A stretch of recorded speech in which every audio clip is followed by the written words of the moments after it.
Good afternoon, my cuties. Happy Thursday, April 16th today. So we're more than halfway through April. This is so crazy. The shortcut date is 4/16/20. This is what I have been doing with most of my day. Help. I can't eat healthy without you guys. Today on the agenda, you had Math Story 3.4.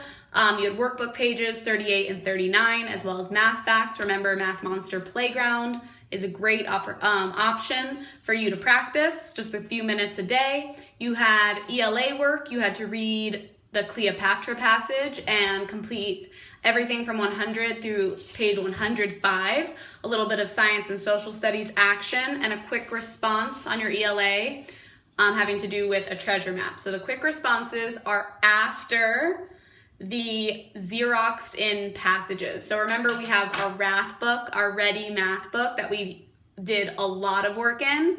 And then we did most of our reading book in the purple Reading Street book. But every once in a while, we would take out our Ready reading book from our cubbies. And those are those pages that are Xeroxed into your stay-at-home packets. So after those, after the Cleopatra passage, and a few others, if you keep turning the pages, you'll see a circle that says quick responses. And after that, those are where the creative responses are. So Miss Harris, Miss Frost, and I wanted to mix up your writing so you didn't feel like you were overwhelmed with constructed responses all at the beginning of the week. So essentially the way that we organized it was having you do constructed responses in response to the shopping trip, Monday, Wednesday, and Friday, which will be tomorrow. And then on those Tuesday and Thursday in between, your writing piece would be a quick response to do some creative style and have some fun, use your imagination, and get creative. Okay, today's video is going to be short. I'm going to go over the vocabulary words, to say out loud what the skill for ELA was this week, go over your math story, and then I will read Tales of Despero. Please remember that you have your spelling test tomorrow, so please make sure that you're looking at the words. They're on the same sheet that I sent your parents on a PDF on Sunday night with the schedule of what you're doing each day this week, and at the bottom, the spelling words are at the bottom. So make sure that you guys are looking at those for your test tomorrow to see how you do. As always, we're gonna start off with some shout outs. We had 40 views on yesterday's YouTube video. That is awesome, you guys. I'm so proud of you. Sending you all hugs and love. These are the people that commented. I absolutely loved hearing the character traits. Just reminded me of just how many amazing humans we have in our class and in our family.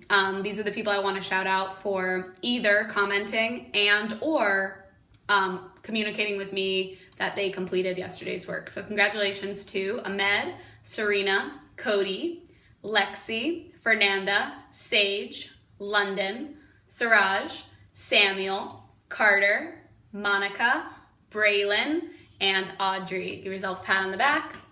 Take your magnet, move it up to Silver Star. You are there. Awesome work. Lexi, I did make a super butterfly for the team. So if you are sticking around today, you'll see a super butterfly at the end. This is your ELA focus for this week. Let's go over the cite/vocab words that you should be learning. This word is laundry, section, shelves, spoiled, store, thousands, traded, variety. Awesome. And the skill that you're focusing on this week that you will also be focusing on for tomorrow's constructed response is character traits and narrative writing. Character traits are words, and if you know it at this point, you can say it out loud with me, are words that describe a character's personality or qualities that make them who they are. In other words, how would you describe that character to someone else? I added some more examples to our example list. Today I added quiet, sweet, sassy, shy, outgoing, and determined. And if you have a chance, read through your friends' comments about their personal character trait on yesterday's video because those provide awesome examples as well.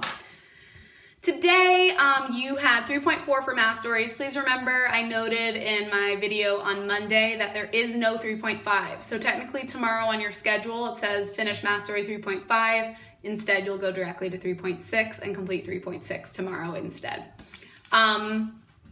This week really for math with this packet was really going back to the basics of what is multiplication. So you were asked about spiders. A spider has 8 legs. You should have had 2 answers because you're solving for how many legs are on 2 spiders, and you're also solving for how many legs are on 3 spiders. So as you can see, my model side, I did spider 1 and spider 2. Oh, this reminds me, Brian, I forgot to add your name to the list because I just talked to you recently, but Brian also did his work for today, so I wanted to shout him out.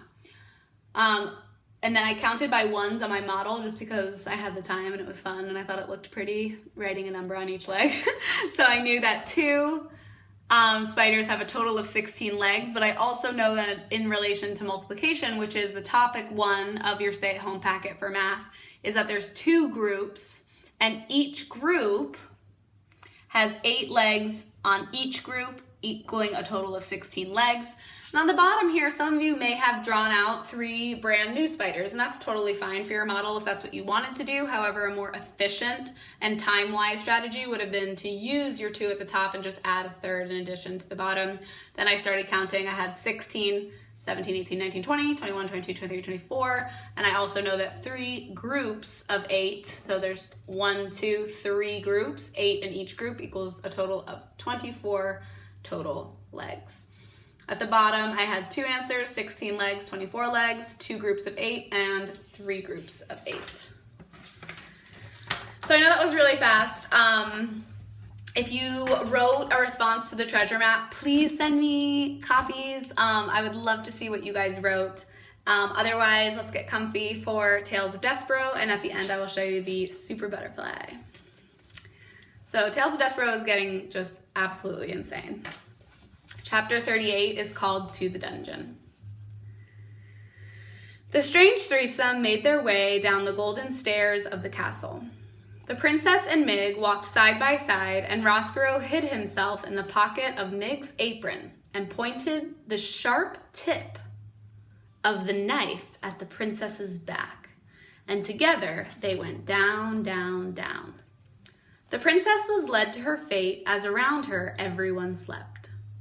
The king slept in his giant bed with his crown on his head and his hands crossed on his chest, dreaming that his wife, the queen, was a bird with green and gold feathers who called his name, Philip, Philip, Philip, without stopping. Cook slept in a too small bed off the kitchen, dreaming of a recipe for soup that she could not find. Where did I put that? She mumbled in her sleep. Where did that recipe go? It was for the queen's favorite soup. I must find it. And not far from Cook, in the pantry, atop a bag of flour, slept the mouse, Despero. Dreaming, as you know, reader, of knights in shining armor, of darkness, of light. And in the whole of the darkened sleeping castle, there was only the light of the candle in the hand of Miggery-So. The candle shone on the princess's dress and made it sparkle, and the princess walked tall in the light and tried not to be afraid. In this story, reader, we have talked about the heart of the mouse and the heart of the rat and the heart of the serving girl Miggery-So, but we have not talked about the heart of the princess.